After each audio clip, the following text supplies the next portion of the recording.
قطبا الكرة السودانية اجتمعا في نزال إفريقي بين أمل أزرق بالترشح للمربع الذهبي وأحلام حمراء بالبقاء في دائرة المنافسة.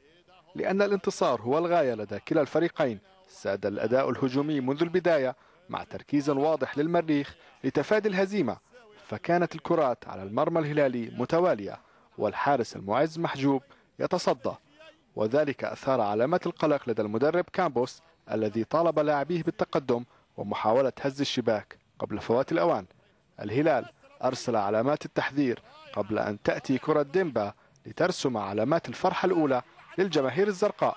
صفر الهلال، الهلال يسجل، الهلال من إدوارد سادومبا 1-0 في وقت رفض المعلق للتعادل، لأنه التعادل قد يخرج الاسمين.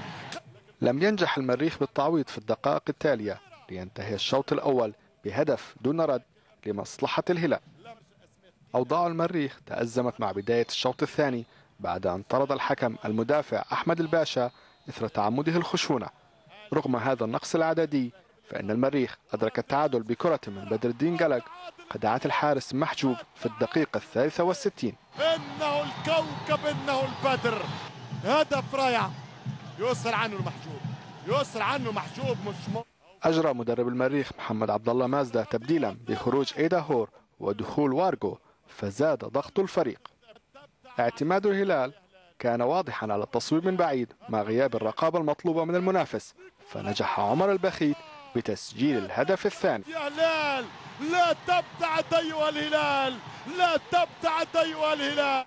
قبل النهاية ب4 دقائق عاد سلاح التصويب من بعيد ليهدي الهلال ثالث الأهداف ويؤكد التأهل لنصف النهائي، بينما يبقى المريخ في المركز الأخير لهذه المجموعة بنقطتين فقط ومن دون أي انتصار. وحيد رزق المصري، العربية. الإيرانية بعيدة جدا.